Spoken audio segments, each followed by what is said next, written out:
Blood tastes like copper and fear.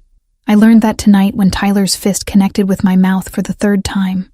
Now I'm sitting in the emergency room at Mercy Hospital, pressing an ice pack against my swollen face while trying to remember how to breathe without my ribs screaming. The intake nurse barely looked at me when I said I fell down the stairs. She's heard it before. I saw it in her eyes. That mixture of pity and frustration that makes my stomach twist. She wrote something on my chart and told me to wait. I've been waiting 23 minutes. I know because I've been watching the clock above the reception desk, counting seconds, trying to focus on anything except the throbbing pain radiating through my entire body. My left arm is purple from wrist to elbow. Tomorrow it'll be darker. Tomorrow I'll need long sleeves again. The ER is chaos tonight. October rain brought accidents, apparently. 2 ambulances arrived since I got here. Sirens wailing, paramedics shouting medical jargon I don't understand despite being a teacher. I should probably know more about anatomy. Then again, I shouldn't need to know which bones break easiest.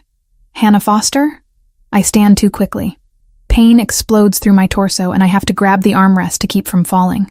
The nurse pretends not to notice. Exam room 4, follow me. The hallway smells like antiseptic and bad coffee.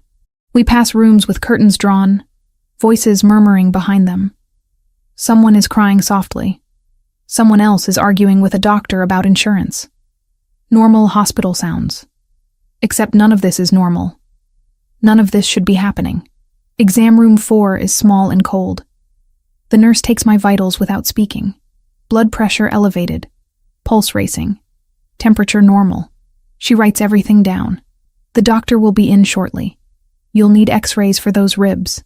She leaves before I can respond. I sit on the paper-covered table, and it crinkles beneath me. The sound is too loud in the silence. I stare at my hands. My knuckles are scraped from when I tried to shield my face. It didn't work. I should call Megan. My sister will be worried if I don't check in. We talk every few days, and she always asks the same question. Are you okay? I always lie and say yes. Tonight the lie would be harder to sell. She'd hear it in my voice. She'd know. Jessica from work texted me earlier asking if I wanted to grab dinner tomorrow. Sweet Jessica, who brought me coffee last week when I looked tired. She doesn't know why I'm always tired. She doesn't know about the nights I spend sleeping in my car because going home feels dangerous. She tried to help once. Suggested I talk to someone. I told her everything was fine. Everyone thinks everything is fine. The door opens. But it's not a doctor. It's a man in a dark suit, tall and broad-shouldered, with the kind of presence that fills a room immediately. He looks at me with eyes that are calculating and intense. Ms. Foster. Not a question. A statement. My heart hammers against my damaged ribs. I'm waiting for the doctor. My name is Franco. He steps inside and closes the door behind him. My employer would like to speak with you. I don't know your employer. Not yet. He gestures toward the hallway. He's in a private room down the hall. It'll only take a moment. Fear spikes through me, sharp and immediate. This is wrong. Everything about this is wrong. I don't think... Please. His tone softens slightly. He heard about your situation. He'd like to help. I don't need help. I fell down some stairs. Franco's expression doesn't change, but something flickers in his gaze. Recognition, maybe. Or disappointment. The stairs, right. He opens the door wider. 5 minutes of your time. That's all he's asking. I should refuse. Should tell him to leave, call for security, make a scene. But there's something in the way he's standing there, patient and calm, that makes me hesitate. And beneath the fear is something else. Curiosity, maybe. Or desperation. 5 minutes, I hear myself say. The hallway feels longer walking back through it. Franco moves with precision, his footsteps measured and quiet despite his size. We pass exam room 3, exam room 2, and stop at a door marked Private Suite. He knocks once. A voice from inside says, "Come in." Franco opens the door and steps aside, letting me enter first. The room is nicer than the one I was in. Actual furniture instead of just an exam table. A small sofa. A television mounted on the wall. And sitting in a chair near the window, with his right shoulder heavily bandaged, is a man who makes my breath catch. He's maybe 35, with black hair and eyes so dark they're almost black too.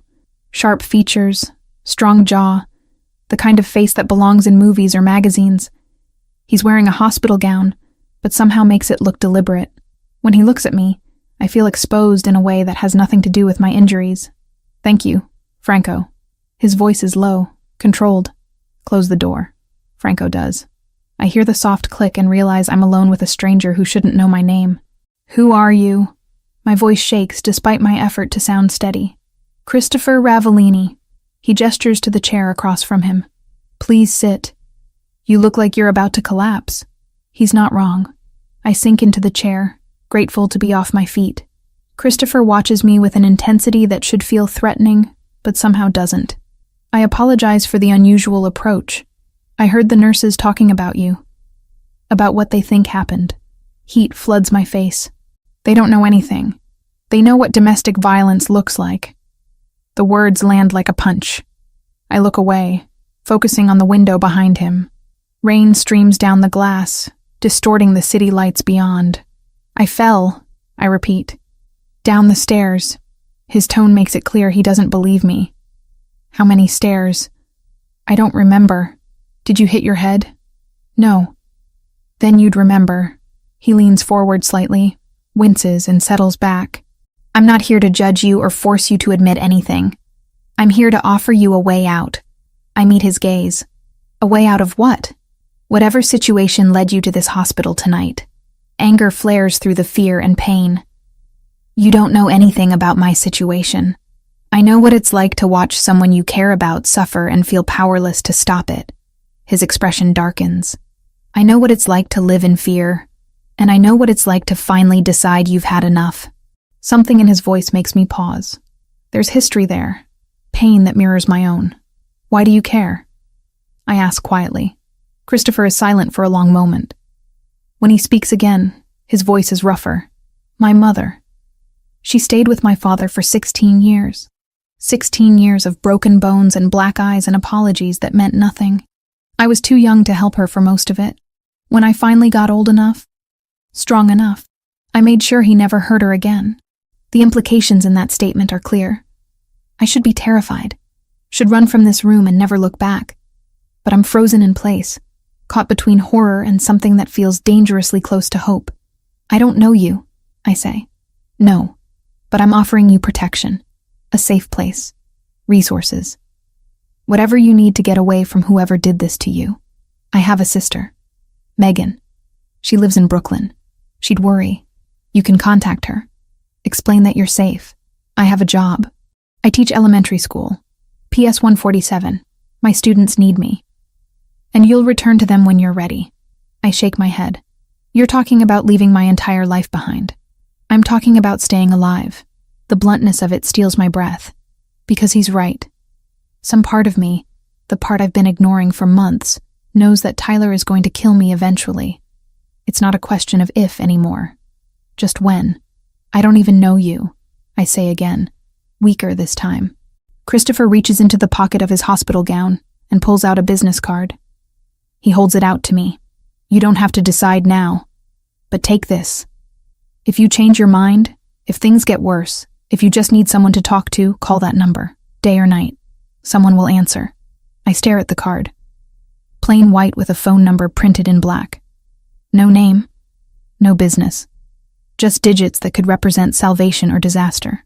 What do you want in return? I ask. Nothing. Nobody helps for nothing. I'm not nobody. He holds the card steady, waiting. I'm someone who understands what you're going through. Someone who wishes he'd had help when his mother needed it. Someone who can actually do something about monsters like the man who hurt you. I take the card. My fingers brush his, and the contact sends electricity through me. He's warm despite the hospital chill. Solid. Real. I should get back, I say. They'll wonder where I went. Tell them you got lost looking for the bathroom. Christopher settles back in his chair, and I can see the pain in the tightness around his eyes. Take care of yourself, Hannah Foster. And remember, that number reaches me directly. Not an assistant, not a receptionist. Me. I stand, clutching the card. Thank you, I think. You're welcome. I think. Franco appears the moment I open the door, like he was waiting just outside. He escorts me back to exam room 4 without speaking. The nurse finds me a few minutes later, apologetic about the wait. She doesn't notice I was gone. The x-rays show 2 cracked ribs, but nothing broken. The doctor, a tired woman in her 50s, gives me pain medication and a handout about domestic violence resources. She doesn't ask questions, just looks at me with sad, knowing eyes and tells me to be careful. I leave the hospital at 1:30 in the morning. The rain has slowed to a drizzle. I stand under the overhang at the entrance, trying to decide if I can afford an Uber home or if I need to take the subway. My phone is nearly dead. My wallet holds $17. A black car pulls up to the curb. The window rolls down and Franco looks out at me. Get in. I'll drive you home. I can't. You can. Mr. Ravellini wants to make sure you arrive safely. I'm too tired to argue. Too sore. Too broken in ways that have nothing to do with my ribs. I climb into the back seat. Franco doesn't ask for my address. He already knows it. The realization should disturb me, but I'm beyond caring. I rest my head against the window and watch the city blur past. He drops me at my building in the Bronx 20 minutes later. Remember, he says as I get out. The number on that card. Anytime. I nod and walk inside. 3 flights up to my apartment. Each step agony. Tyler is passed out on the couch, empty whiskey bottles scattered around him. I lock myself in the bedroom and sit on the floor with my back against the door. The business card is still in my pocket. I pull it out and stare at the numbers. Christopher Ravellini, a man who was shot tonight and still found time to offer help to a stranger. A man with dark eyes and darker history. A man who said he understood. I should throw the card away. Should forget this entire night happened. Should go back to pretending everything is manageable. Instead, I tuck the card into my nightstand drawer, beneath the journal I haven't written in for 2 years. Just knowing it's there makes breathing a little easier. Outside my window, the city continues its endless rhythm. Sirens, traffic, lives intersecting and separating in the darkness. Somewhere out there, Christopher Ravellini is recovering from a bullet wound. Somewhere out there, people are making choices that will change everything. I lie down on my bed, fully clothed, and stare at the ceiling until dawn breaks. When morning comes, Tyler will apologize. He'll cry and swear he'll never do it again. He'll be gentle and sweet for exactly 3 days before the cycle starts over. But this time, I have something I didn't have before. A phone number. A choice. A stranger who looked at me like I mattered. I don't know if I'll ever use it. Don't know if I'm brave enough to change my life so drastically. But the possibility exists now, real and tangible as the card in my drawer. And sometimes, possibility is all you need to survive one more day. 5 days. That's how long it takes for Tyler's apologies to evaporate like morning fog. 5 days of him being sweet and careful, bringing me tea and saying he's sorry 1,000 different ways. 5 days of me pretending to believe him while my ribs healed enough that I could breathe without wincing. On the 6th day, he stops pretending. I'm in the kitchen making breakfast when he comes out of the bedroom, hair disheveled and eyes bloodshot. He's been drinking again. Started yesterday afternoon and didn't stop. The apartment smells like whiskey and stale air. You going to work today? His voice is flat. It's Monday. Of course I'm going to work. Wearing that? I look down at my gray sweater and black pants. Teaching clothes. Professional. Unremarkable. What's wrong with it? He doesn't answer. Just stares at me with an expression I've learned to recognize. The one that means he's looking for a fight, and any excuse will do. I finish making eggs in silence. My hands are steady despite the anxiety crawling up my spine. I've gotten good at hiding fear. 3 years of practice makes you an expert. Tyler sits at the table, and I place a plate in front of him. He doesn't touch it. Jessica called yesterday while you were sleeping, he says. My stomach drops. What did she say? Asked if you wanted to go out this weekend? Girls' night or some bullshit? His eyes narrow. Why is she calling here? She's my colleague. We work together. You give her our number? She has it from the school directory. Tyler shoves the plate away. Eggs slide onto the table. I don't like her calling here. I'll tell her not to. Yeah, you do that. He stands abruptly and goes back to the bedroom, slamming the door. I clean up the mess and finish getting ready for school. The bruises on my face have faded to yellow-green. Makeup covers most of it. My ribs still ache, but I can function. Function is all that matters. PS 147 is a 40-minute subway ride from our apartment. I use the commute to mentally prepare myself for the day. 23 third graders who deserve a teacher who isn't falling apart. Lesson plans on multiplication and reading comprehension. Parent-teacher conferences scheduled for next week. Normal things. Safe things. Jessica finds me during lunch break. She's 29, blonde, perpetually cheerful in a way that used to annoy me, but now feels like a lifeline. She brings me coffee without being asked. You look better, she says, sitting across from me in the teacher's lounge. Thanks. I feel better. Tyler taking care of you? The question is innocent. She doesn't know. Nobody knows. I've made sure of that. He is. Everything's good. Jessica studies me for a moment. She's not stupid. She sees more than I want her to, but she doesn't push. Just nods and changes the subject to complaints about the new standardized testing requirements. The rest of the day passes in a blur of children's voices and classroom management. I stay an hour after school grading papers, avoiding the inevitable return home. My phone rings twice. Tyler. I let it go to voicemail. When I finally leave, the October sky is already darkening. I take the subway home and climb the 3 flights to our apartment, with dread pooling in my chest. Tyler is on the couch. More empty bottles. The television playing some sports game he's not watching. He looks up when I enter. Where were you? School. I told you this morning. School ended at 3. I had papers to grade. He stands. I recognize the dangerous stillness in his posture. You think I'm stupid? No. Tyler, I was just what? Just sneaking around? Just lying to me? I wasn't lying. I was at school. Call the office if you don't believe me. That's the wrong thing to say. His face darkens, and he crosses the room in 3 strides. I back up, but there's nowhere to go. My shoulders hit the wall. Don't tell me what to do, he says quietly. Too quietly. I didn't mean. His hand closes around my throat. Not squeezing, just holding. A warning. You think you're so smart. Going to work. Talking to your little friends. Making me look bad. I can't speak. Can barely breathe. His grip tightens slightly. Maybe I should give you another reason to stay home, he continues. Another accident. That would keep you here, wouldn't it? Terror floods through me, sharp and paralyzing. This is worse than the hitting. This is him realizing he can do more. This is escalation. He releases me suddenly and I gasp, stumbling sideways. He laughs. Actually laughs. Relax. I'm just messing with you. He returns to the couch like nothing happened. Order pizza for dinner. I'm hungry. I escape to the bedroom with my phone clutched in shaking hands. Lock the door.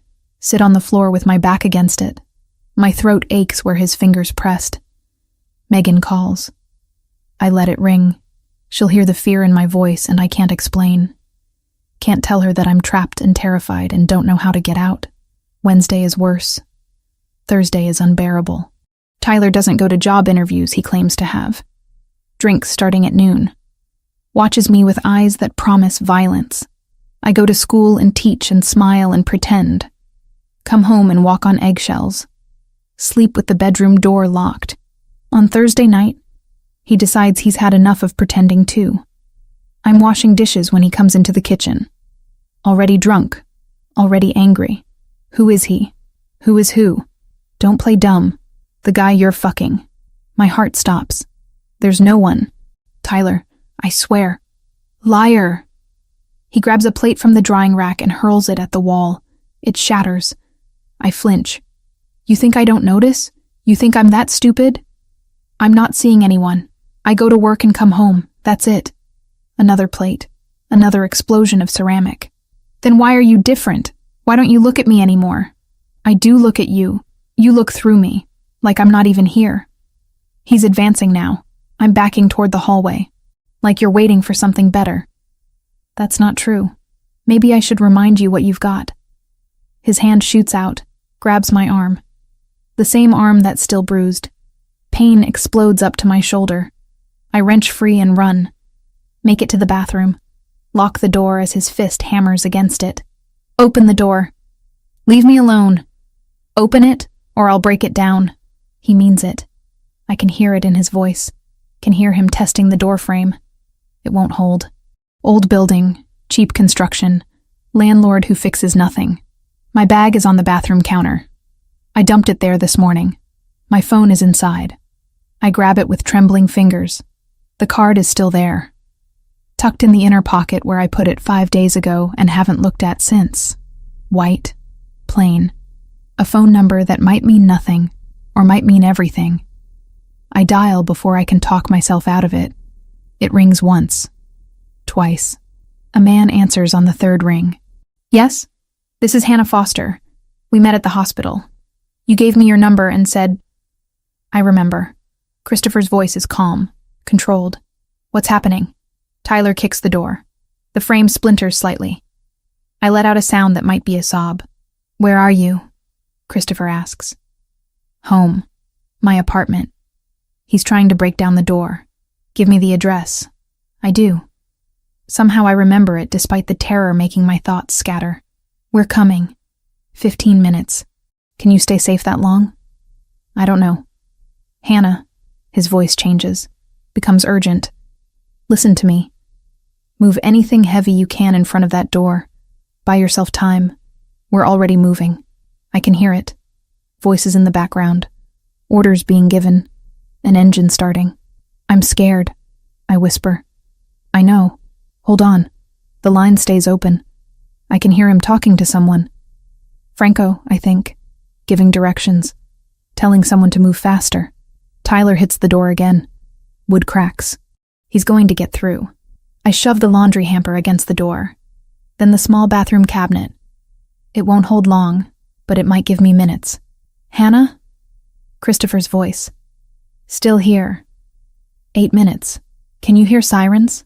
I listen. Nothing yet. Just Tyler cursing and hammering on the door. No sirens. There won't be. We're not police. That should terrify me. Should send up red flags and warning signals. But all I feel is relief. Time stretches, each second lasting hours. Tyler's assault on the door becoming more violent. Wood splintering, the lock bending. Then, suddenly, silence. I hold my breath. Listen. Voices, new ones, male, authoritative. Step back from the door. Franco. I recognize his voice from the hospital. Now. Who the hell are you? Tyler. Slurring. Confused. Someone who's going to give you a choice. You can walk out of here on your own, or we can carry you. Your decision. This is my apartment. You can't... The sound of a scuffle. Tyler shouting. Then nothing. A knock on the bathroom door. Gentle. Hannah. It's Franco. You can open up now. I move the hamper. The cabinet. My hands are shaking so badly I can barely turn the lock. The door opens and Franco is there, looking exactly as I remember. Calm. Professional. Behind him, the apartment is empty except for broken dishes and overturned furniture. Where is he? Being secured. Mr. Ravellini is downstairs. He'd like to speak with you. I step into the hallway on legs that barely support my weight. Everything feels surreal. Like I'm watching this happen to someone else. Christopher is in the building entrance, still wearing a sling on his right arm. When he sees me, something in his expression shifts, becomes gentler. Are you hurt? I shake my head. Can't speak. Get whatever you need from the apartment. You're not staying here tonight. Where? Somewhere safe. Somewhere he can't find you. Christopher looks at Franco. Help her pack. 5 minutes. Franco escorts me back upstairs. I move through the apartment like a ghost, grabbing clothes, toiletries, my laptop. Everything fits in one bag. My entire life reduced to essentials. Downstairs, a black SUV idles at the curb. Christopher opens the back door for me. I climb in, clutching my bag. The city passes outside the windows. I watch without really seeing. We drive for 20 minutes, maybe more. The neighborhoods improve. Buildings get taller, cleaner, more expensive. We stop in front of a high-rise in Upper Manhattan. The kind of building with a doorman and marble lobby and elevators that don't creak. Christopher leads me inside. The doorman nods at him. No questions. No surprise at the late hour, or the woman with one bag following him. The penthouse is on the 32nd floor. The elevator opens directly into it. I step out and stop. Floor-to-ceiling windows overlooking the city. Modern furniture. Art on the walls. Space. So much space after years in a cramped two-bedroom with water-stained ceilings. Guest room is down that hall, Christopher says. Bathroom attached. Help yourself to anything you need. I don't understand. My voice sounds strange, distant. Why are you doing this? Because nobody should live in fear. He moves toward the kitchen, favoring his injured shoulder. Are you hungry? I'm not. Haven't been able to eat properly in days. But I nod anyway. Christopher pulls out ingredients with his good hand, makes sandwiches, pours water. We sit at the kitchen island in silence. What about Tyler? I ask finally. He's being questioned. We need to know if he'll be a problem going forward. And then, Christopher meets my eyes. That depends on you. On me? On what you want to happen. This is your choice, Hannah. It always has been. I take a shaky breath. I want to never see him again. Then you won't. It's that simple. That final. I should ask what that means. Should demand details. But exhaustion crashes over me like a wave, and suddenly I can't keep my eyes open. You should sleep, Christopher says. We can talk more in the morning. He shows me to the guest room. King-sized bed. Soft carpet. Windows with curtains that actually block out light. It's the nicest room I've ever been in. When the door closes behind him, I sit on the edge of the bed and cry. Not from fear anymore. From relief. From the realization that for the first time in 3 years, I'm somewhere Tyler can't reach me. I lie down fully clothed and sleep deeper than I have in months. When I wake, sunlight is streaming through gaps in the curtains. I check my phone. 9:30 in the morning. Friday. I should be at school. I find Christopher in the kitchen making coffee. His sling is off, but he moves carefully. Feeling better? He asks. I think so. I need to call school. Tell them I won't be in. Already handled. Franco called this morning. Told them you had a family emergency. That should bother me. That he's making decisions without asking. But it doesn't. It feels like someone finally taking care of things so I don't have to. What happens now? I ask. Christopher pours 2 mugs of coffee. Hands me one. Now you decide what you want your life to look like. And I help make that happen. For the first time in longer than I can remember, the future doesn't feel like a threat. It feels like possibility. Consciousness returns slowly, like surfacing from deep water. For the first few seconds, I don't remember where I am. The bed is too soft. The room is too quiet. No sounds of traffic bleeding through thin walls. No smell of stale beer and broken promises. Then memory crashes back. Tyler, the bathroom, the phone call, Christopher. I sit up and my ribs protest, but the pain is manageable. Sunlight streams through curtains that actually block light properly. The clock on the nightstand reads 8:17 in the morning. I slept for nearly 11 hours. The guest room looks even nicer in daylight. Clean lines, neutral colors, everything expensive without being ostentatious. There's a bathroom attached with towels so thick they feel like clouds. I shower for 20 minutes, letting hot water wash away more than just yesterday's fear. When I emerge wearing borrowed clothes I found in the closet, perfect fit, despite Christopher having no reason to know my size, I follow the smell of coffee to the kitchen. He's standing at the stove making eggs despite his injured shoulder. The sling is back on. He's wearing dark pants and a white shirt rolled to his elbows, looking more put together than anyone should at this hour. Good morning, he says without turning around. How did you sleep? Better than I have in years. My voice is rough from disuse. You didn't have to make breakfast. I wanted to. He plates the eggs and sets them on the counter. Sit. Coffee's ready. I settle onto a bar stool and accept the mug he pours. The kitchen is all gleaming steel and marble, the kind you see in magazines. Through the windows, Manhattan spreads out like a promise. Where's Tyler? The question comes out smaller than I intended. Christopher sits across from me, careful with his shoulder, in a secure location, being questioned. About what? His intentions. Whether he'll accept what happens next or if he'll be a problem. I wrap my hands around the coffee mug, seeking its warmth. And what happens next? That depends entirely on you. His dark eyes are steady on mine. This is your choice, Hannah. It always has been.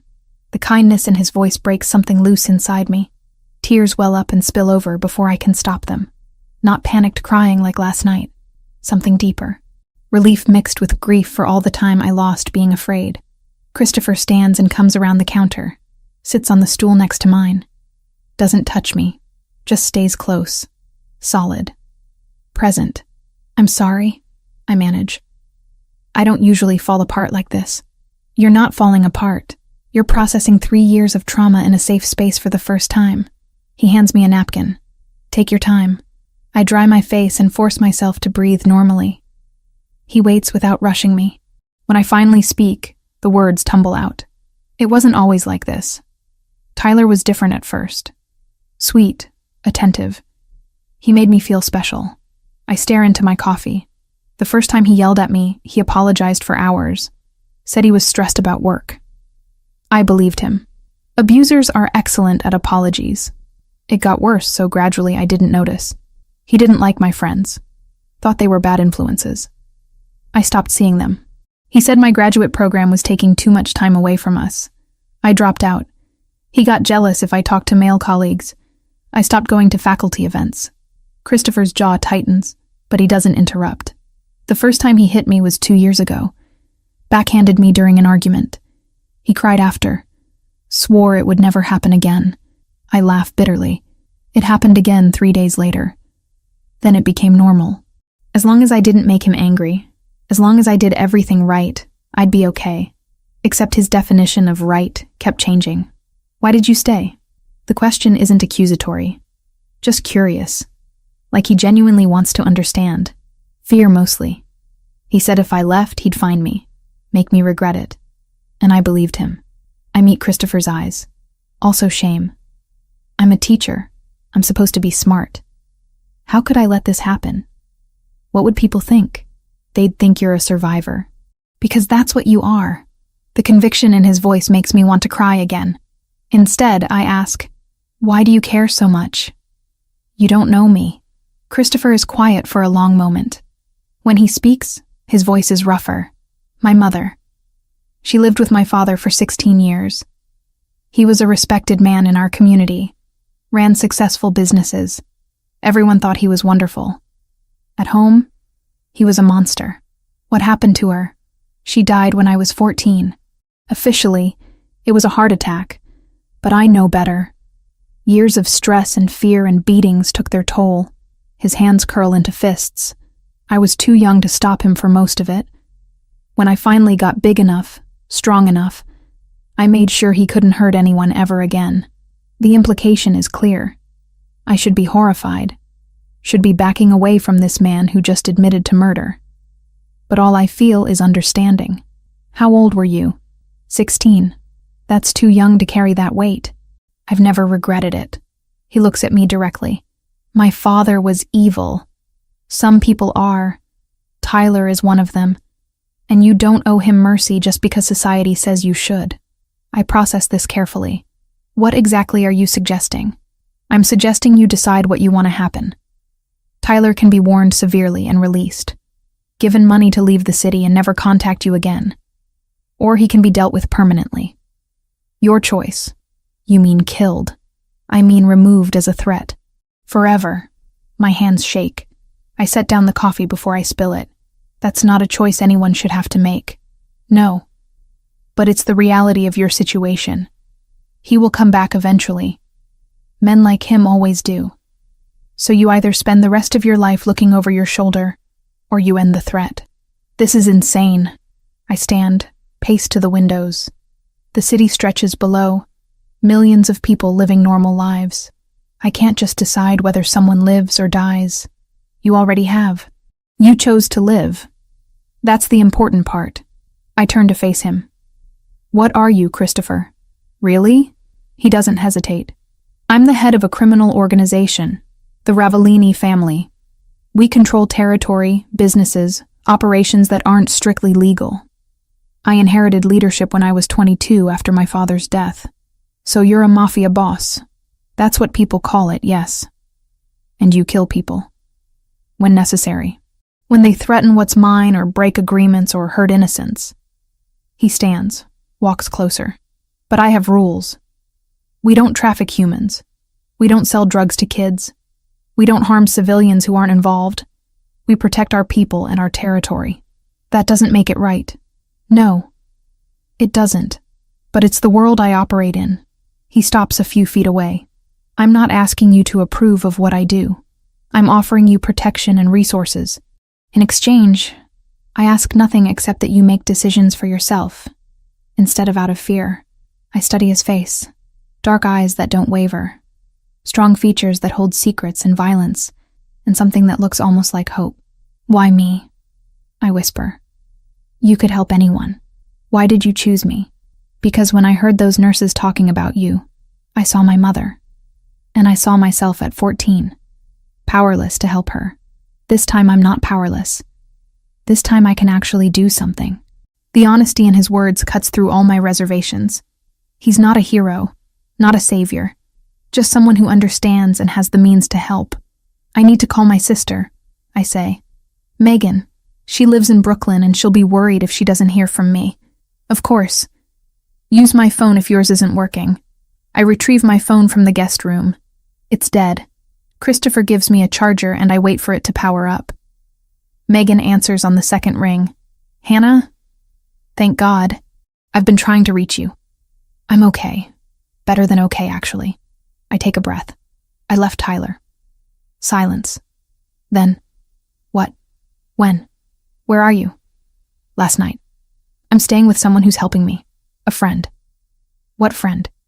Hannah, are you safe? I'm safe, I promise. I just need a few days to figure things out. I'm coming to get you. Tell me where you are. No. Megan, please. I need space right now. I need to process everything. I'll call you every day, okay? But I need you to trust me. More silence. I can hear her breathing, deciding whether to push. You swear you're safe? You swear this isn't Tyler manipulating you? I swear. Tyler is gone. This is my choice. Okay. She doesn't sound convinced, but she's backing off. But I want to see you soon. Like, within the week. Deal. I love you. Love you too. Be careful. I end the call and find Christopher watching me from the kitchen doorway. She took that better than expected, I say. She loves you. She'll accept what you need. Next call is harder. The school. I dial the main office and get the receptionist. PS 147, how may I help you? Hi, this is Hannah Foster. I need to speak with Principal Morrison, please.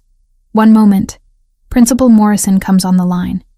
She's been running the school for 15 years and knows everything that happens within its walls.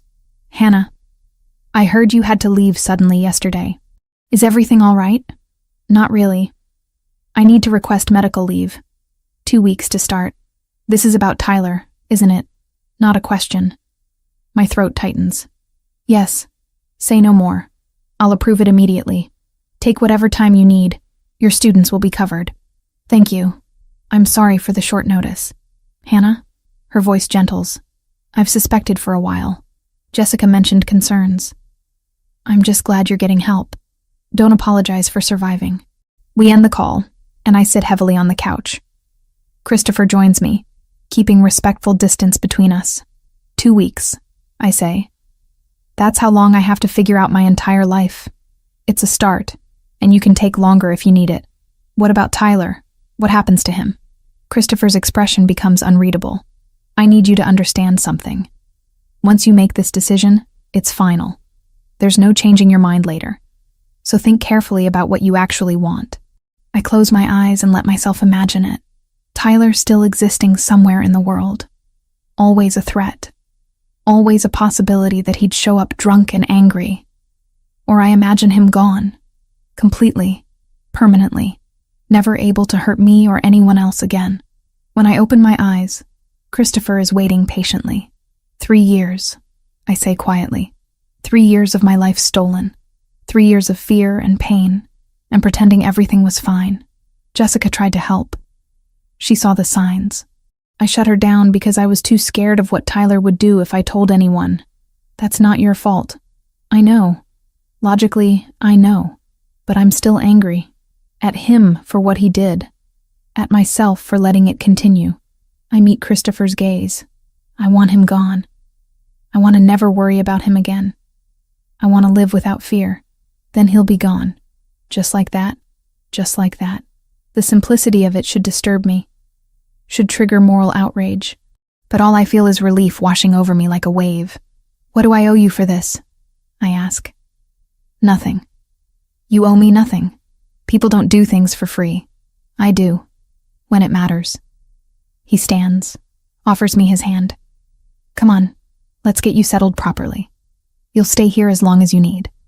No pressure, no expectations, just safety. I take his hand and let him pull me up. His palm is warm, calloused, steady. For the first time since I can remember, I feel like maybe everything actually will be okay. 10 days pass in a strange kind of peace. I settle into Christopher's penthouse like a guest who doesn't quite belong, but isn't asked to leave. He gives me space, asks nothing of me, and somehow that makes it harder to maintain emotional distance. I wake each morning to coffee already made and breakfast waiting. We eat together, mostly in silence, but it's comfortable. He works from home, takes calls in his study with the door closed, speaking in low tones that I don't try to overhear. I read books from his extensive library, watch the city through floor-to-ceiling windows, and slowly remember what it feels like to breathe without fear. The nightmares come anyway. I wake gasping, convinced Tyler is breaking down the door. Christopher appears within minutes every time, standing in the hallway outside my room, asking quietly if I'm all right. He never comes in uninvited, never assumes, just waits until I say I'm fine, then disappears back to his own room. Franco visits daily, bringing updates I don't ask about and don't want to know. Tyler is gone. That's all that matters. How or where or in what condition, I've learned not to question. On the 10th morning, everything changes. I'm curled up in the library reading when I hear voices in the entryway. Multiple voices. Male. Urgent. I set down my book and move to the doorway cautiously. The living room is filling with men. Dozens of them, all dressed in dark suits, all carrying themselves with the kind of controlled violence that makes my pulse spike. They don't notice me standing in the shadows, too focused on Christopher, who's directing them with quiet authority. Adriano, secure the perimeter. Joseph, make sure the feed is encrypted. Franco, bring him when I signal. Him. Someone is being brought here. My stomach knots. Christopher turns and sees me. His expression shifts, becomes gentler. He crosses the room in long strides. Hannah, I apologize for not warning you. We have business to conduct here. It might get loud. What kind of business? The kind that involves family betrayal. His jaw tightens. You're not in danger, but I understand if you want to stay in your room until this is finished. I should. Should retreat to safety and pretend I don't know what he is, what he does. But something in me rebels against hiding anymore. I'll stay. Christopher studies my face. You're sure? I want to understand your world if I'm living in it. He nods slowly. Then stay in the library. Watch if you need to, but don't intervene. Whatever you see, whatever you hear, it's necessary. The men continue arriving. I count 23 before I lose track. They fill the living room, standing in formation like soldiers awaiting orders. Christopher moves among them, speaking to each briefly, his presence commanding without being loud. Franco arrives with another man in tow. This one is younger, maybe late 20s, with dark hair and features similar to Christopher's. Family resemblance is unmistakable. Roberto. Christopher's voice could cut glass. Thank you for joining us. What's this about? Roberto's bravado is undermined by the tremor in his voice. He knows. Whatever he did, he knows he's caught. Gentlemen, Christopher addresses the room. 10 days ago, Someone leaked information about our shipment routes to the O'Sullivan family in Boston. 3 of our trucks were intercepted. Merchandise worth $2 million was stolen. 2 of our drivers were killed. The temperature in the room drops. Every man goes still. I've spent those 10 days tracking the leak, following the money, tracing communication patterns. Christopher pulls out a folder, tosses it onto the coffee table. Roberto, care to explain why your personal account received $50,000 from an O'Sullivan shell company the day before the attack? Roberto's face drains of color. That's not what it looks like. No? Then explain what it looks like. I don't have to explain anything to you. Wrong answer. I can see it in how every man in the room shifts slightly, hands moving toward weapons they haven't drawn yet. Christopher's expression doesn't change, but something about him becomes more dangerous. You're right, you don't have to explain. The evidence speaks clearly enough. You sold out your family for $50,000 and a promise that the O'Sullivans would back your claim to leadership. You're paranoid. That money was a loan. From our enemies. Return to them with our confidential information. Christopher steps closer. You killed 2 of our men, Roberto. Anthony left behind 3 kids. Joseph had a pregnant wife. Their blood is on your hands. Those men were expendable. The room erupts. Not with noise, but with motion. 23 men moving as one, drawing weapons, advancing on Roberto, who realizes too late that he's made his final mistake. Enough. Christopher's voice cuts through the tension. The men freeze. Roberto, you're my cousin, my blood. That used to mean something. It still means I should be leading this family, not you. Your father was weak. He let sentiment cloud judgment. You're the same. My father was a monster who beat my mother to death. I am nothing like him. Christopher's voice is ice. But you're right about one thing. I do let sentiment influence my decisions. That's why you're going to walk out of here alive. Roberto's relief is visible. Christopher, I'm not finished. You're banished. As of this moment, you have no family, no protection, no name. Every organization in this city and beyond will know you betrayed blood. You'll have 24 hours to leave New York. If you're still here after that, the offer of life expires. The implications settle over Roberto like a death shroud. Banishment in this world is worse than execution. He'll be hunted, friendless, without resources or allies. Every enemy Christopher has will see him as easy prey. You can't do this. I just did. Franco, escort him out. Roberto's eyes sweep the room, looking for support, finding none. These men know what betrayal costs. They know mercy when they see it, even if it doesn't look merciful.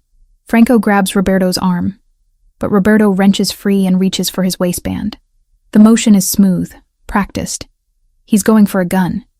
He doesn't clear leather before Franco has him disarmed and on the ground.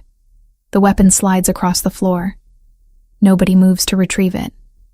Get him out, Christopher says quietly, and make sure everyone knows why. Franco hauls Roberto to his feet and marches him toward the door. The other men part to let them through. When the door closes behind them, silence fills the space like a held breath. Christopher addresses his men. Let this be a reminder. Loyalty is everything in this family. You protect your brothers. You keep the code. You never, ever sell out your own. He pauses. Go home to your families. Kiss your wives. Hug your children. Remember what we're actually protecting. The men file out quietly, each nodding to Christopher as they pass. Within minutes, the apartment is empty, except for me standing in the library doorway, and Christopher standing alone in the suddenly cavernous living room. He sees me, and something in his posture changes. The hard leader facade cracks slightly. You shouldn't have watched that. You gave me the choice. And if you're terrified of me now, I'll understand. He moves to the windows, staring out at the city. That's what I am, Hannah. What I do. I judge. I punish. I make decisions about life and death. I cross the room slowly, my heart hammering for reasons that have nothing to do with fear. Would you have really killed him? If he'd drawn that weapon, yes. Without hesitation. He's your cousin. He was my cousin. Now he's a traitor. Christopher turns to face me. Does that scare you? It should. I stop a few feet away from him. But mostly I'm impressed by the restraint. You could have killed him. Your men expected you to. You chose mercy instead. That wasn't mercy. That was strategy. His death would have started a war with his father's side of the family. Banishment sends a message without spilling blood. It's still a choice. A harder one than violence would have been. He studies me with those dark, intense eyes. You're not what I expected. What did you expect? Someone who would run screaming the moment they saw this side of me. I've lived with a monster for 3 years. You're not one. I take a breath, but I don't want to be helpless anymore. I don't want to hide in back rooms while things happen around me. What are you asking? Teach me. Self-defense. How to protect myself. I never want to feel powerless again. Christopher is quiet for a long moment. You're sure? Yes. It won't be easy. Training means pain, exhaustion, pushing past your limits. Good.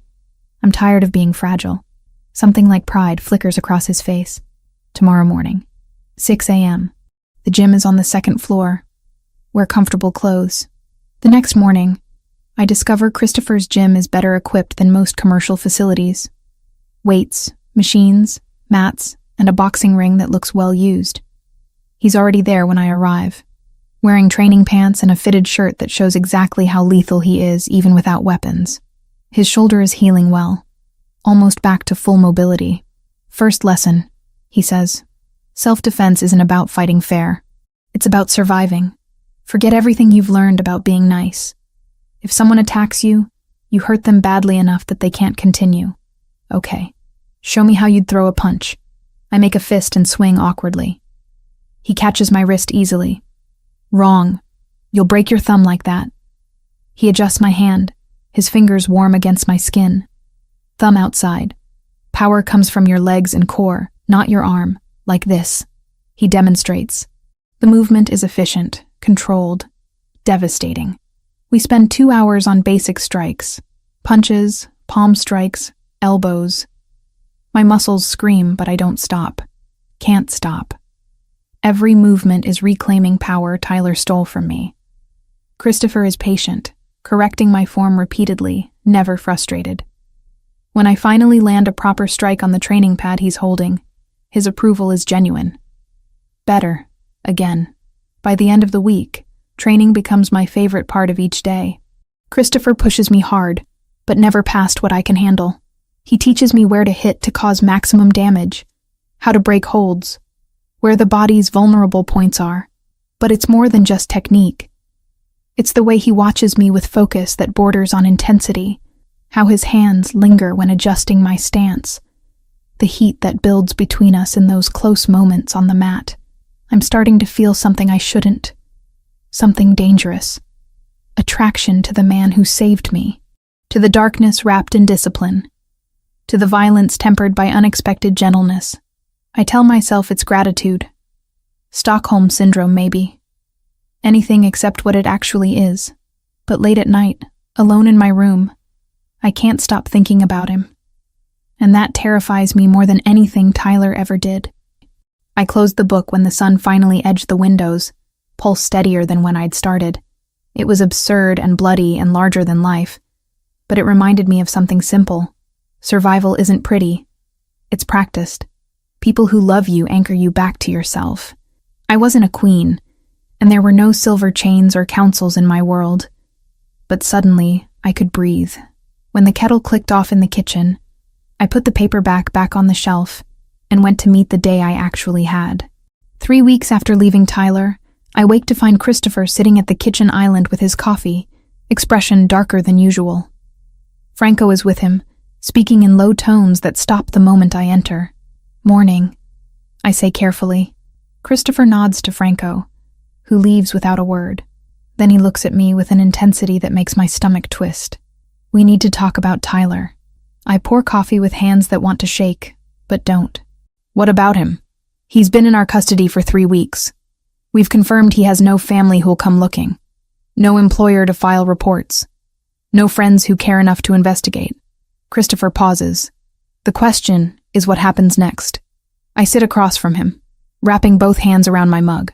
You said he'd be dealt with. I said he'd be removed as a threat. There are different ways to do that. He holds my gaze. Option 1. We release him with enough fear and money to disappear. Send him to another state, another life, with clear understanding that returning means death. He'd come back eventually. Probably. Which brings us to option 2. Christopher's voice doesn't change. Permanent removal. He disappears completely. No trace. No possibility of return. The words hang between us. He's asking me to authorize murder. To make a choice no one should have to make. How much time do I have to decide? As long as you need. But understand that every day we keep him is a risk. He's volatile, angry, making threats. Eventually something will give. I think about Tyler's hands around my throat. His promises to make me regret leaving. 3 years of escalating violence that would have ended with my death. If you release him, he'll find me. Maybe not tomorrow or next month, but eventually. And next time he might actually kill me. I won't let that happen. You can't watch me forever, Christopher. I meet his eyes. And I don't want to spend my life looking over my shoulder, waiting for him to appear. Then what do you want? The question is simple. The answer isn't. I want to never think about him again. I want to wake up without fear. I want him gone. My voice drops. Permanently. Christopher nods once. Then it's done. Just like that? Just like that. He stands, moves around the island to where I'm sitting. His hand covers mine, warm and steady. This is on me, Hannah. Not you. You're just choosing to live without fear. The rest is my responsibility. Will you tell me when it's finished? If you want to know, I do. He squeezes my hand gently. Then I will. 3 days later, Franco pulls me aside while Christopher is in a meeting. It's handled. Tyler Grant was officially reported as a missing person yesterday. His landlord filed after unpaid rent. Police will investigate but won't find anything. Where is he? I need to know. Gone. Permanently. You'll never see him again. Relief crashes over me so hard my knees weaken. Franco steadies me with a hand on my elbow. You okay? I think so. I look up at him. Thank you. For everything. Thank the boss. He's the one who cared enough to act. The guilt comes later. That night, lying in bed, I processed the fact that I authorized someone's death. Tyler was terrible, abusive, dangerous. But he was still human. And now he's gone because I said the word. I cry for the first time since it happened. Not for Tyler, but for the weight of the choice. For the knowledge that I can never undo this. Christopher knocks softly on my door around midnight. Hannah? Can I come in? Yes. He enters, sees me curled on the bed with tear-stained cheeks, sits on the edge without asking permission. Talk to me. I killed him. I know you did the actual act, but I gave the order. That makes me responsible. No. That makes you a survivor who protected herself. His voice is firm. Tyler would have killed you eventually. Maybe in another beating. Maybe when you tried to leave. But it would have happened. You chose life over death. There's no shame in that. Then why do I feel guilty? Because you're a good person. Because taking life, even a life that threatened yours, isn't easy. He touches my hand carefully. But guilt doesn't mean you made the wrong choice. It means you understand the weight of what happened. That's human. I grip his hand like a lifeline. Will this feeling go away? Eventually. With time and help. He pauses. Which is why I've arranged something. There's a therapist, Dr. Lauren Price. She specializes in trauma recovery. I'd like you to meet with her. Therapy? 3 sessions a week to start. More if you need it. She's discreet, experienced, and has worked with people in similar situations. Similar how? People who've experienced violence, who've had to make impossible choices, who need help processing without judgment. Part of me wants to refuse. Admitting I need therapy feels like admitting Tyler won, that he broke me. But the smarter part, the part that wants to heal, knows Christopher is right. Okay, I'll meet with her. Good. He stands but doesn't leave. Hannah, I need you to hear something. What happened to Tyler doesn't define you. How you move forward from here does. After he leaves, I lie awake thinking about that. About defining myself by healing instead of trauma. It's a nice thought. I hope it's possible. Dr. Lauren Price has an office in Midtown, warm and comfortable with soft furniture and art that doesn't try too hard. She's maybe 45, with kind eyes and an air of competence that puts me at ease immediately. Hannah, thank you for coming. I know this isn't easy. Christopher said you specialize in trauma. I do. Specifically trauma related to domestic violence and difficult life choices. She settles into her chair. Let me be clear about something. This space is confidential. What you tell me stays between us, unless you're in immediate danger. Christopher won't have access to our sessions. That surprises me. He's paying you, though. He is. But therapy doesn't work if you can't be honest. So whatever we discuss, it's yours alone. The first session is hard. Dr. Price asks about my relationship with Tyler, and speaking it all out loud makes it more real. But she doesn't judge. Doesn't tell me I should have left sooner, or make me feel stupid for staying. She just listens and asks questions that help me understand my own patterns. By the third session, I'm talking about the choice I made regarding Tyler's fate. Do you regret it? She asks. I don't know.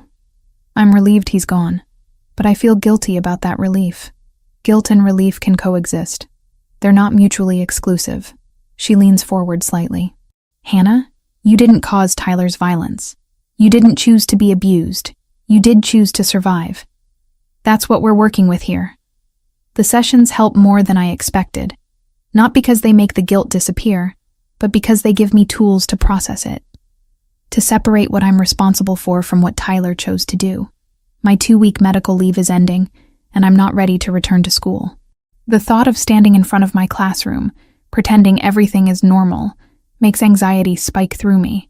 Christopher finds me staring at my phone one morning, trying to compose a message to Principal Morrison. What's wrong? I need more time off, but I don't know how to ask. What if they say no? What if I lose my job? Then I'll support you until you find another one. He sits beside me, but I doubt they'll refuse. What if you offered to teach remotely for now? Your students still get their lessons, you have more time to heal. Would that even work? Only one way to find out. I call Principal Morrison directly. She answers on the second ring. Hannah, how are you feeling? Better, but not ready to come back yet. I take a breath. I was wondering if there's any way I could teach my class remotely for a while, just until I'm ready to be on campus again. Silence. Then, let me see what I can arrange. Give me a day to work out logistics. She calls back the next afternoon. The school is approving remote teaching for up to 3 months.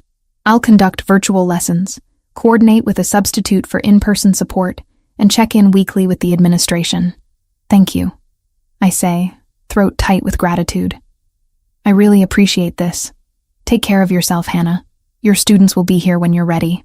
4 weeks after meeting Christopher, I decide it's time for Megan to visit. She's been patient, accepting my daily phone calls without demanding to see me, but I can hear the worry in her voice every time we talk. Bring her here for dinner, Christopher suggests when I mention it. Let her see you're safe.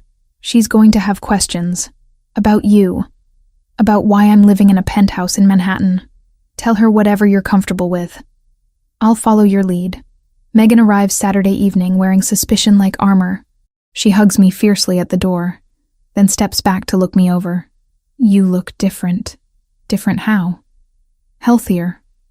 Less scared. Her eyes drift past me to the apartment. Jesus, Hannah. Where are you? Come in. I'll explain. Christopher appears from the kitchen, wearing casual clothes that somehow still look elegant. Megan's eyes widen. Megan, this is Christopher Ravellini. Christopher, my sister Megan. He extends his hand. It's nice to finally meet you. Hannah talks about you often. Megan shakes his hand slowly, clearly trying to piece together what's happening. You're the friend who helped her leave Tyler? I am. And she's staying here because my home is secure, and she needs time to heal without worrying about safety. Christopher's voice is calm, honest. I'm not asking anything from her, just offering space and protection. Over dinner, Megan interrogates carefully. What does Christopher do for work? How did they meet? What's the long-term plan? Christopher answers most questions truthfully without revealing too much. He's an import-export. They met through a chance encounter. The plan is whatever Hannah decides it should be. After dinner, Megan pulls me aside while Christopher clears dishes. Is he good to you? Yes. Better than I deserve. Are you sleeping with him? No, not yet anyway, though I think about it more than I should. But you want to. My face heats. Is it that obvious? Only to someone who knows you. Megan studies my face. I'm not judging. I just want to make sure you're safe and this isn't some rebound thing that'll hurt you worse. It's not. I don't know what it is exactly, but it's not that. She hugs me again. Okay, I trust you. And for what it's worth, he looks at you like you matter. That's something. After Megan leaves, Christopher and I clean up together in comfortable silence. When the last dish is put away, he turns to me. She's protective. She has reason to be. I've made bad choices before. And now? Now I'm trying to make better ones. We drift to the balcony, looking out over Manhattan lit up like stars brought to Earth. The air is cool, but not cold. Christopher stands close enough that I can feel his warmth. Thank you, I say quietly, for everything, for saving me, for giving me space, for arranging therapy, and letting Megan visit, and just being patient. You don't need to thank me. I do, though. I turn to face him. You've given me my life back. You did that yourself. I just provided resources. Christopher. I step closer. Stop being noble for 1 second and let me be grateful. He laughs softly. All right. You're welcome. The space between us is charged, electric. I've felt this building for weeks. During training sessions when his hands adjusted my stance. At breakfast when our eyes met over coffee. Late at night when I lay in bed knowing he was just down the hall. I'm tired of pretending I don't feel it. I close the distance and kiss him. For a heartbeat, he freezes. Then his control shatters and he's kissing me back with an intensity that steals my breath. His hand cups the back of my head, fingers threading through my hair. My hands fist in his shirt, pulling him closer. When we break apart, we're both breathing hard. Hannah, his voice is rough. Are you sure? Because if we do this, it changes everything. I'm sure. I've been sure for weeks. You're healing. You're vulnerable. I don't want to take advantage. I kiss him again to shut him up. This time he doesn't hesitate. Lifts me easily, my legs wrapping around his waist as he carries me inside. We don't make it to a bedroom. Fall onto the couch in a tangle of limbs and desperate kisses. Clothes disappear.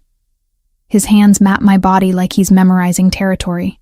I explore the hard planes of his chest, the scars that tell stories he hasn't shared yet. When he enters me, it's slow and deliberate. Not rushed, not desperate. Just profound in a way that makes my eyes sting. You okay? He whispers against my neck. Yes. Don't stop. He doesn't. We move together until the world narrows to just this. Just us. Just the feeling of being completely connected to another person in a way I've never experienced. After, tangled together on the couch, his fingers trace patterns on my bare shoulder. I've wanted this for a while. He admits. Me too. I just didn't know if you felt the same. Hannah. He tilts my face up to look at him. I haven't felt this way about anyone. Ever. It terrifies me. Why? Because you matter. And in my world, things that matter become targets. Then we'll be careful. There's something you need to know. The Cartel del Golfo. They've been pushing for access to territory I control. Negotiations aren't going well. Things might get dangerous soon. How dangerous? War dangerous. I should be terrified. Should pull away and protect myself. Instead, I press closer.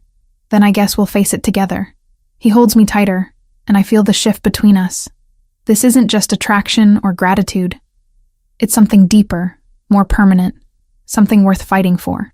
Outside, the city continues its endless rhythm.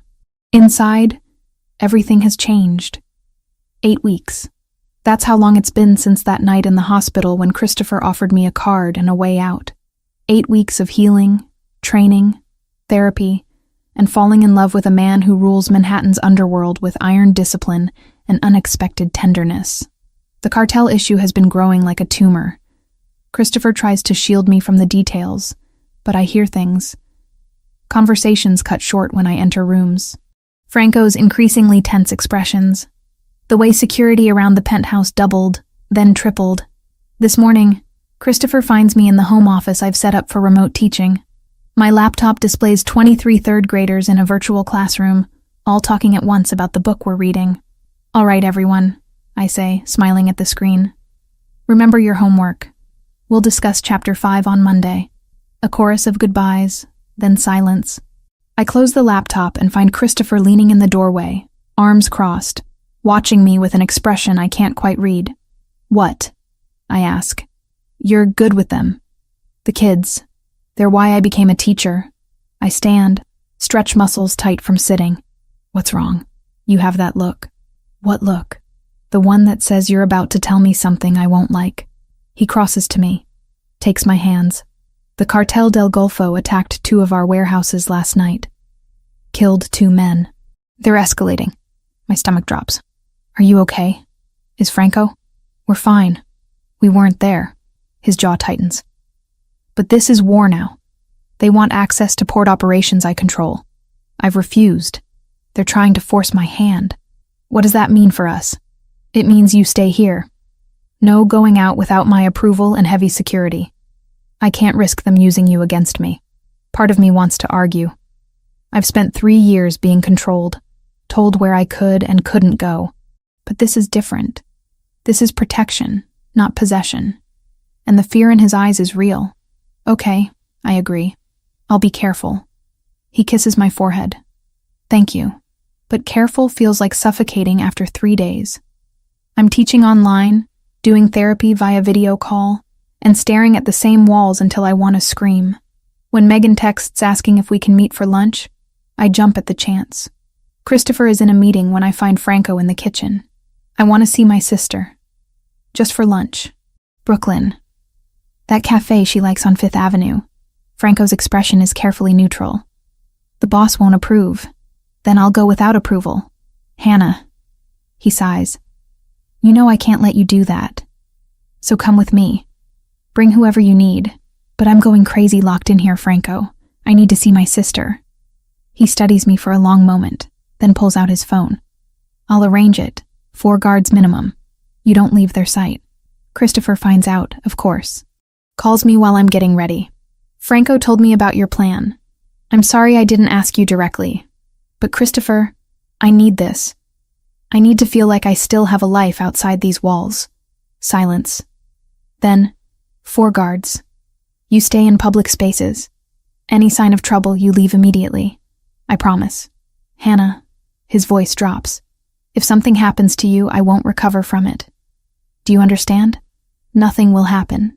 It's just lunch. The cafe in Brooklyn is exactly as I remember. Small, cozy, smelling of coffee and fresh bread. Megan is already there when I arrive, flanked by Franco and 3 other men who position themselves strategically around the space. This is subtle, Megan says dryly as I slide into the booth across from her. Christopher's being cautious. Because of the cartel thing? She lowers her voice. I googled him, hon. Christopher Ravellini. Articles about organized crime, territory disputes, violence. What are you doing with someone like that? Surviving. Healing. Living. I reach across the table to squeeze her hand. I know it looks bad from the outside. But he saved me, Meg. Not just from Tyler, from myself, from giving up. But at what cost? I don't know yet. But I'm choosing this. Eyes open. Heart willing. She wants to argue more. I see it in her face. But the waitress arrives and we order sandwiches, shift to safer topics. She tells me about her job, her apartment, her latest dating disaster. I laugh for the first time in days. We're halfway through lunch when everything goes wrong. The front window explodes inward. Glass shrapnel everywhere. Someone screams. Franco is moving before I process what's happening, throwing me to the floor, his body covering mine. Gunfire. Rapid, controlled bursts. I can't see anything except Franco's back. Feel his weight pressing me into the floor. Around us, chaos. Shouting in Spanish, return fire from Christopher's men. Then Franco jerks, goes heavy. I feel wetness spreading across my shoulder where his chest presses against me. Franco? My voice is too high, too scared. He doesn't answer. Someone grabs my arm, hauls me up. Not Franco. A stranger with cold eyes and a gun pressed to my temple. Move and I shoot, he says in accented English. I freeze, can't breathe, Can't think. Around us, the shooting has stopped. I see Franco on the ground, bleeding. 2 other guards down. The 4th is backing away, hands raised, outgunned. Megan. Where's Megan? I spot her under a table, phone in hand, terror on her face but alive. Relief crashes through me. The man holding me says something in Spanish to his companions. They laugh. Then he's dragging me toward the shattered window, toward a black van idling at the curb. I try to fight, use techniques Christopher taught me. But the gun at my head makes every movement a calculated risk. He shoves me into the van and everything goes dark as someone pulls a bag over my head. The van moves. I count turns, trying to maintain orientation. Left, right, straight for what feels like 10 minutes. Right again. My training with Christopher surfaces through the panic. Observe, remember, survive. They remove the hood in what smells like an abandoned warehouse. Concrete floor, rusted metal walls, minimal lighting. Industrial area. Probably Queens based on the drive time. There are 6 of them. I count carefully. All armed. All watching me with varying degrees of interest. The leader steps forward. Older, maybe 50, with a scar running from his temple to his jaw. You are Christopher Ravellini's woman. Not a question. Who are you? Fernando Silva, Cartel del Golfo. He circles me slowly. Your man has something I want. Port access. Territory. He refuses to negotiate. So now we negotiate differently. He won't give you anything because you took me. No? Silva smiles. We'll see. One of his men sets up a camera. Silva pulls me to my feet, positions me in frame. When I try to resist, someone hits me. Hard. My vision whites out. Blood fills my mouth. Look at the camera, Silva orders. I do. Glare into the lens with all the hatred I can summon. Silva films for 30 seconds, then nods. The camera stops. Send it. Let Ravellini see what we have. They tie me to a chair after that. Industrial zip ties that cut into my wrists. My face throbs where I was hit. I can feel my lips swelling. Taste blood. Think. I force myself to focus through the pain. 6 men. 2 exits I can see.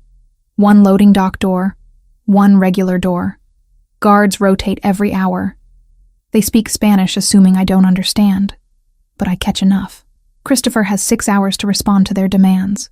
After that, they start sending pieces of me. Dr. Price's voice echoes in my head. Techniques for managing panic. Breathe in for 4. Hold for 4. Out for 4. Hold for 4. I do it. Again and again until my heart rate slows from crisis to just terrified. Time passes in a blur.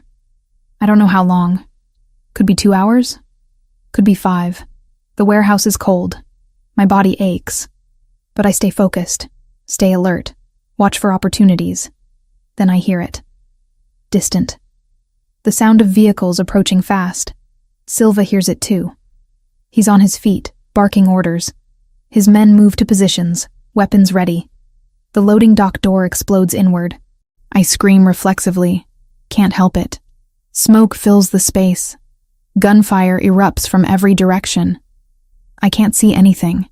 Can't do anything except press myself as flat as possible in the chair, trying to become small, invisible, anything to avoid the bullets flying past.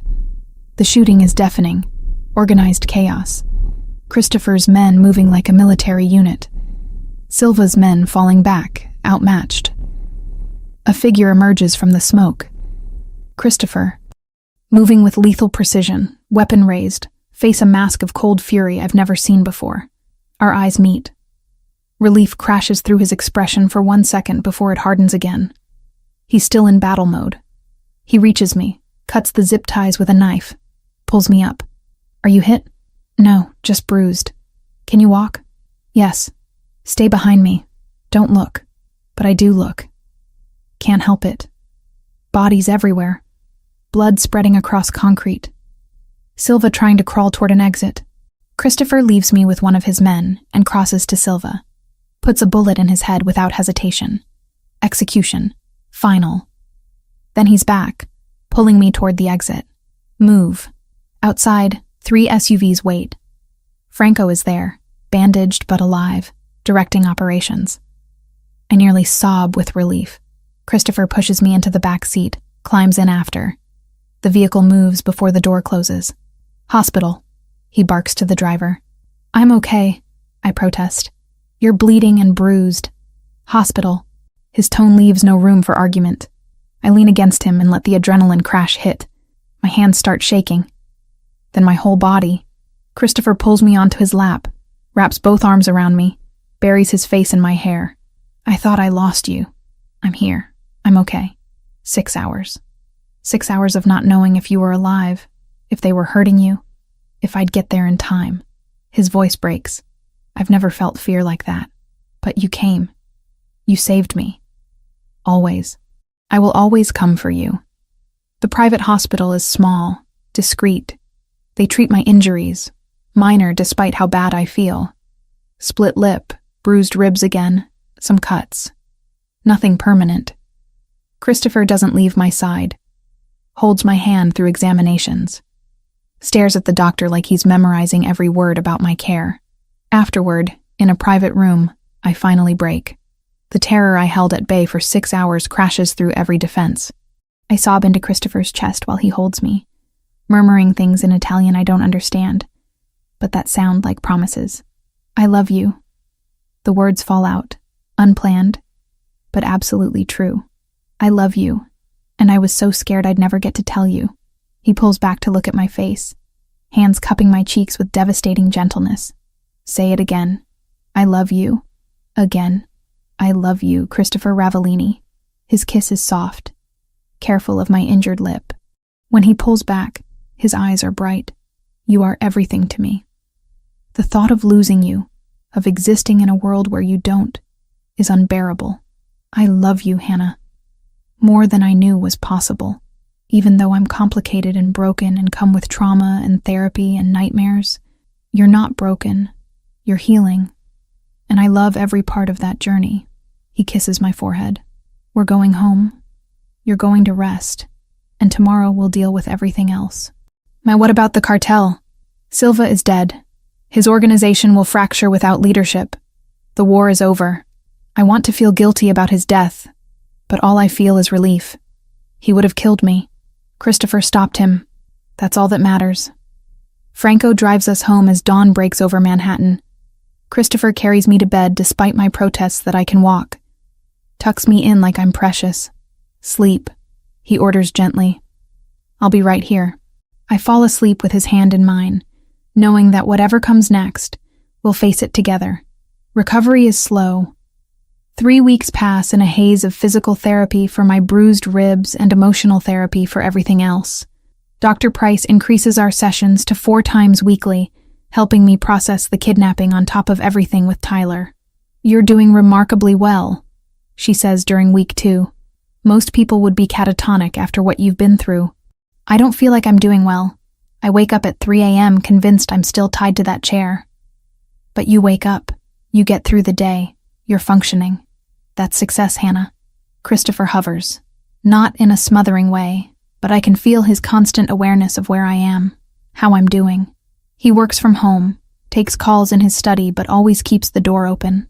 At night, when nightmares wake me screaming, he's there within seconds. I'm okay, I tell him after the 4th nightmare in a week. You don't have to keep checking on me. I'm not checking on you. I'm making sure you know you're not alone. He sits on the edge of my bed. There's a difference. Maybe there is. Maybe that's why it doesn't feel suffocating. 12 weeks after that night in the hospital, I'm sitting in Christopher's study watching him work through financial reports when something clicks in my brain. A pattern I've seen 3 times now in the numbers he's reviewing. Can I see that? I gesture to the spreadsheet on his laptop. He turns the screen toward me without question. I scan the columns, do mental math, and confirm what I suspected. These numbers don't add up. Look, the reported expenses for warehouse maintenance increased 30% over 6 months, but the actual maintenance records show no major work. Someone's skimming. Christopher leans closer, studies what I'm pointing out. How did you catch that? I taught 3rd grade math for 3 years. You learn to spot patterns. I pull up another sheet. And it's not just one location. 3 warehouses, same pattern, Same percentage discrepancy. That's not coincidence. His expression darkens. Show me everything you found. We spend 2 hours going through his financial records. I identify 4 separate instances of embezzlement, all small enough to go unnoticed individually, but totaling nearly $200,000 over the past year. Who oversees these accounts? I ask. Anthony Grimaldi, one of my financial managers. Christopher pulls out his phone. Franco, I need you to bring Grimaldi in. Quietly. Don't tell him why. After he hangs up, he looks at me with something I recognize as respect. You have a gift for this. For finding thieves? For seeing patterns others miss? For thinking strategically? He closes the laptop. I could use that skill. If you're interested. In what, exactly? Learning how the organization actually works. Not just the violence you've witnessed, but the business side. We're not all guns and intimidation. Most of what we do is logistics, finance, negotiations. The offer surprises me. You want me involved in your business? I want you to understand it, to be equipped. If something happens to me, you need to know who to trust, what's actually happening, how to protect yourself. He takes my hand. And if I'm being honest, I want your partnership. You're brilliant, Hannah. That shouldn't go to waste. I think about it. About Tyler, who wanted me small and scared. About Christopher, who's offering to share his empire. Teach me. We start the next day. Christopher walks me through the structure of his organization. The hierarchy, the territories, the various business fronts, both legal and less so. He introduces me to his captains. Men who initially view me with skepticism that shifts when Christopher makes clear I have his full confidence. I learn codes, signals, how to read situations. Which conversations mean conflict brewing, which mean opportunity. How money flows through legitimate channels to wash illegal earnings. The complexity is staggering. We're not good guys, Christopher says during one lesson, but we have rules. We protect our territory and the people in it. We provide jobs, security, justice when the legal system fails. It's not perfect, but it's ours. And the violence is a last resort. Most disputes are settled through negotiation or economic pressure. But when someone breaks the code, when they threaten what's ours, yes, we respond with force. I'm not naive enough to think this makes it okay, but I understand it better now. The world Christopher inhabits operates by different rules than the one I came from. To survive in it, to truly be his partner, I need to learn those rules. After 2 weeks of intensive education, I sit in on my first actual business meeting. 5 of Christopher's captains discussing territory expansion into New Jersey. I say nothing, just observe, taking mental notes. But when they reach an impasse about cost distribution, I see the solution they're missing. What if you structured it as a shared investment with tiered returns based on contribution? That way risk is distributed, but reward scales appropriately. The room goes quiet. The men exchange glances. Then one of them, an older captain named Vincent, nods slowly. That could work. They implement my suggestion. The meeting concludes successfully. Afterward, Vincent approaches me. You got a head for this, Mrs. Foster. Welcome to the family. Not yet, Mrs.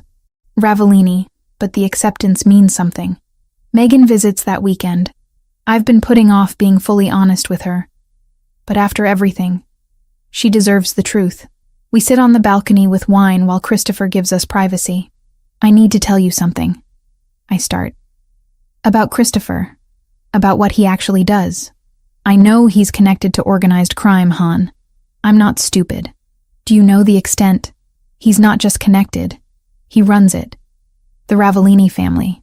Territory throughout Manhattan and beyond. It's not small time. Megan sets down her glass carefully. Are you in danger? I was. The kidnapping proved that. But Christopher's handling it. Making things more secure. And you're okay with this? With being involved with someone like that?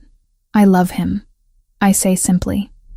I know what he is, what he does, and I'm choosing him anyway.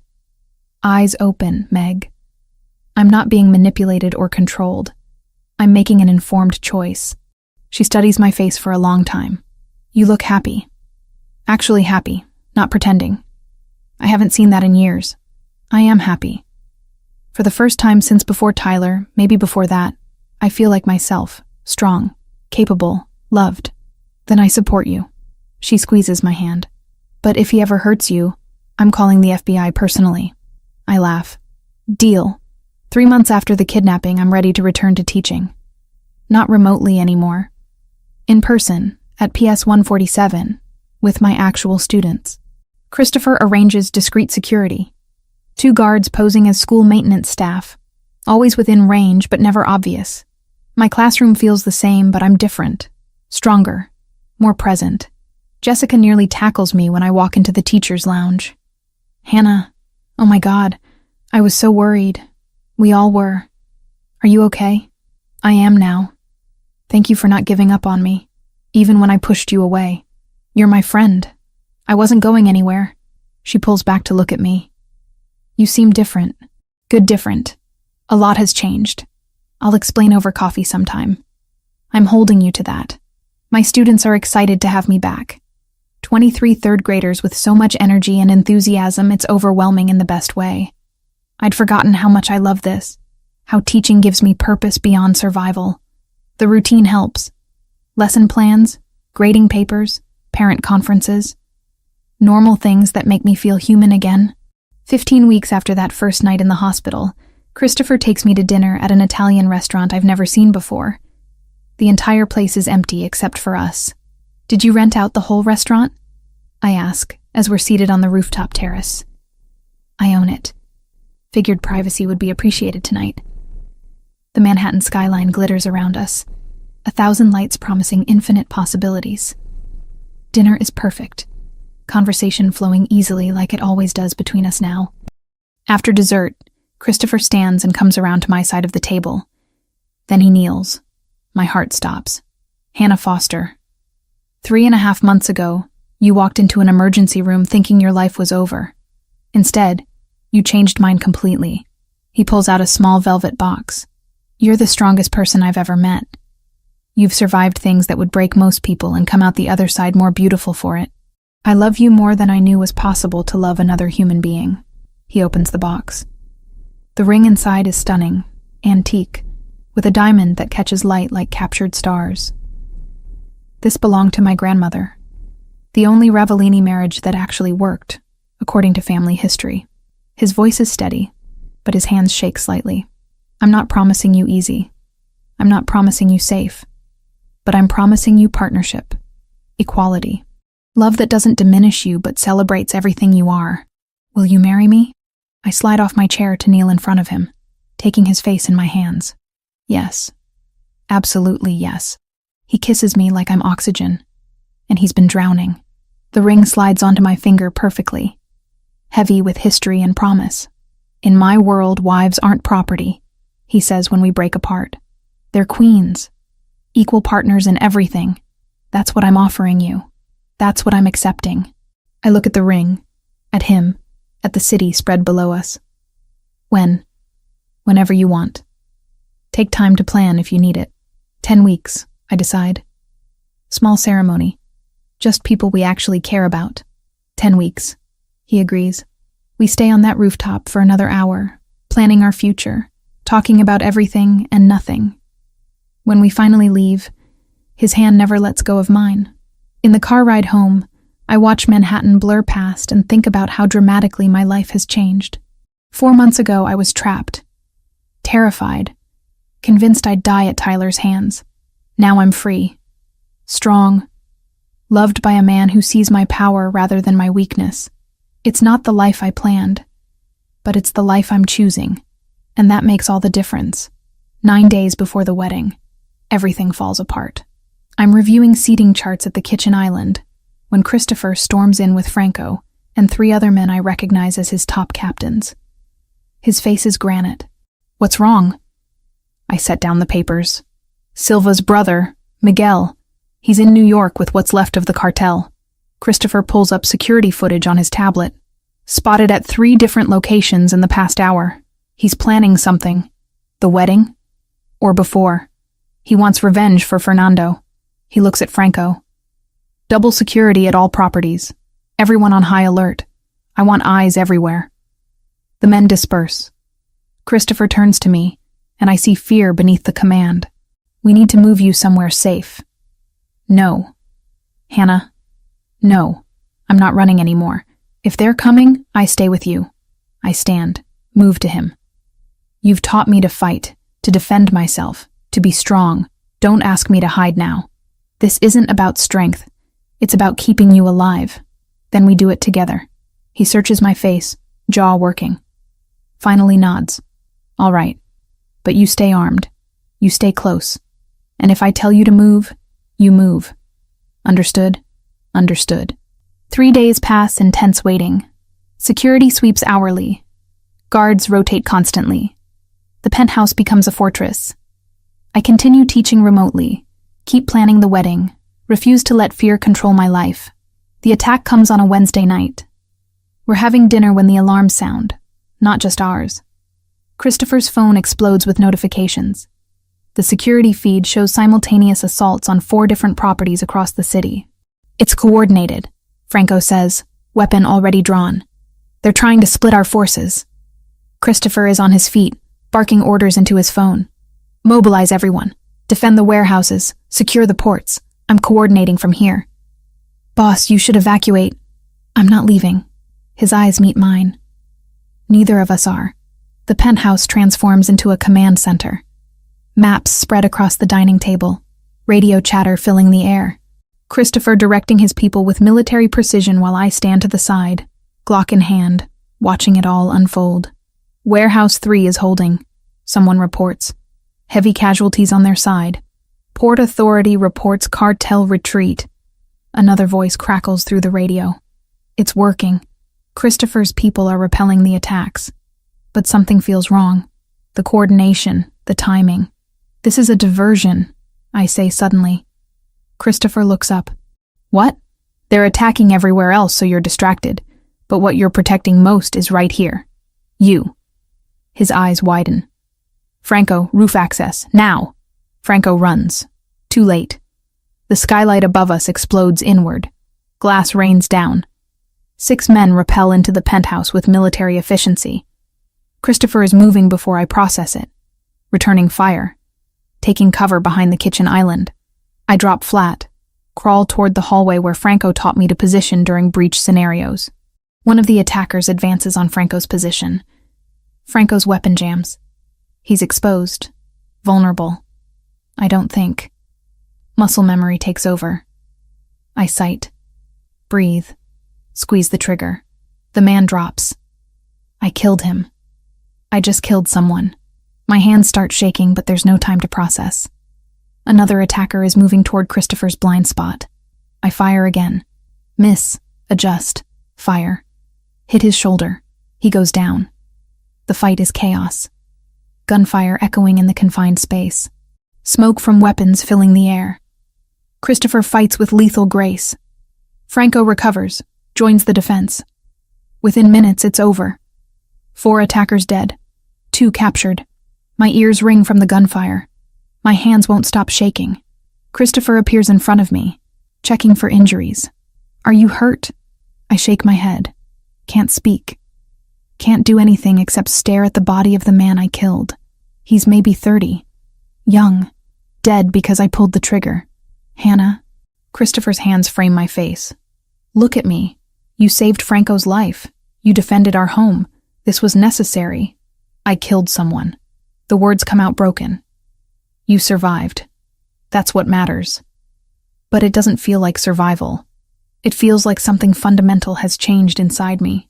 For a beat, the room narrowed to a ringing hush, a bright circle where my breath wouldn't quite catch. My brain labeled the moment, alive, still alive, and only then did the wider world rush back in. Boots, shouted orders, the harsh scrape of glass across stone. The aftermath is mechanical. Christopher's people arrive to clean up, remove bodies, repair damage. Police don't come.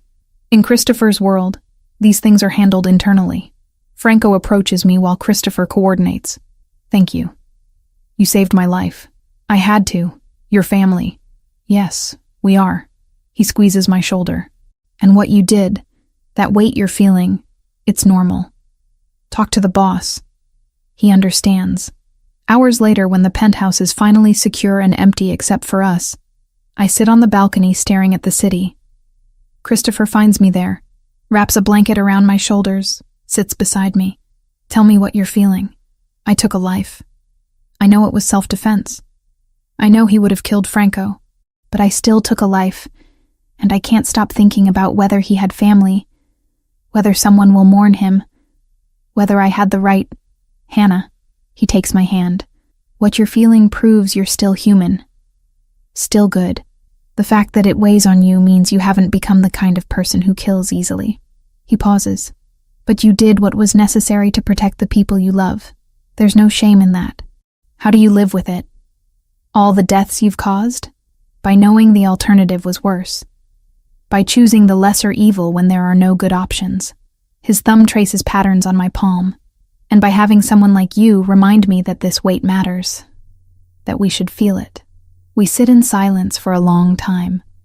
Processing. Healing. Eventually, exhaustion pulls me toward sleep. Come on, Christopher says gently. You need rest. 3 days later, Christopher brings me to a meeting I don't expect. A warehouse near the docks, neutral territory. Across from us sit 3 men in expensive suits. What's left of the cartel leadership after Miguel Silva was killed in the attack. This ends now, Christopher says. No more attacks, no more war. We establish clear boundaries and both sides respect them. The lead negotiator, an older man with cold eyes, studies Christopher. Then me. You bring your woman to negotiations? I bring my partner, who has insights you'd be wise to hear. The man smirks, but gestures for me to speak. I lean forward. You've lost your 2 best leaders. Your organization is fractured. Continuing this war will cost more than you can afford. Christopher is offering you a way to survive with dignity. I suggest you take it. And if we refuse, then you'll lose everything. I hold his gaze. This isn't a threat. It's mathematics. Calculate your odds. Silence. Then the man laughs. Actually laughs. She has teeth, I like it. He looks at Christopher. Very well. We accept terms. Territory stays as is. No crossings. Any disputes are negotiated, not fought. They shake hands. The war is over. 10 days after the attack, I stand in a bedroom in a converted barn upstate, wearing a simple white dress that Megan helped me choose. My hands are steady as I fix my hair. Through the window, I see guests arriving. Christopher's close family. His loyal captains who've accepted me as one of their own. Megan. Jessica. A few teacher colleagues who think they're celebrating my marriage to a successful businessman. You look beautiful, Megan says, adjusting my veil. Are you ready? Yes, I am. The ceremony is outside under an ancient oak tree. 50 people maximum. String quartet playing softly. Christopher waits at the altar in a black suit, looking at me like I'm the only person in the world. When I reach him, he takes my hands, and his are shaking slightly. The officiant is brief. We chose traditional vows with one addition. When it's my turn to speak, I look into Christopher's dark eyes and say what's in my heart. I choose you. Not because you saved me, but because you saw me when I was invisible. You gave me strength when I felt weak. You offered partnership when I expected control. I choose you every day for the rest of my life. His vows are similar, about finding light in darkness, about learning that love doesn't diminish but multiplies strength. When we kiss, the world narrows to just us, just this moment, just the promise we're making. The reception is joyful. Food, music, dancing. Franco makes a speech about loyalty that makes everyone laugh and tear up. Megan toasts to new beginnings. Jessica pulls me aside and says she's proud of me for finding happiness. At midnight, the guests have left, and it's just Christopher and me under stars so bright they feel close enough to touch. Dance with me, he says. We sway to music only we can hear. His arms around me feel like home, like safety, like everything I've ever wanted. 4 months ago, I whisper, I was dying slowly in that apartment with Tyler. I thought I'd never escape, never be free, never find real love. And now I'm married to the most dangerous man in Manhattan, and I've never felt safer. I pull back to look at him. You gave me my life back, Christopher. But more than that, you gave me a life worth living. You did that yourself. I just provided the opportunity. Then thank you for the opportunity. And for everything that came after. He kisses me, deep and slow and full of promise. When we break apart, he lifts me into his arms. Let's go start our honeymoon. Our suite in the barn has been transformed.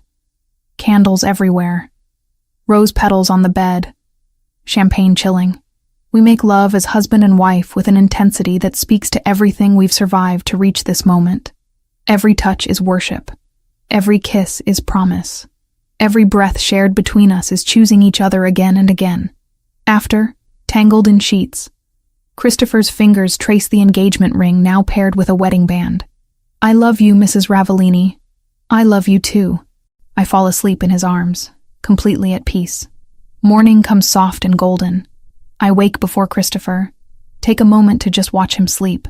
This man who rules an empire with iron control looks almost vulnerable in sleep. Human. Mine. I think about the journey that brought me here. The hospital, the fear, the training, the kidnapping, the killing. Every moment built toward this, toward choosing strength over fear, partnership over submission, love over safety. Christopher's eyes open. Find mine immediately. He smiles. Good morning, wife. Good morning, husband. Ready for whatever comes next? I think about it. About the world we live in. The dangers still present. The choices I'll have to make. And I realize the answer is simple. With you, always. Because that's what this is. What we are. Two survivors who found each other in the darkness and chose to build something unbreakable together. It's not perfect. It's not safe. But it's ours. And I wouldn't change a single thing.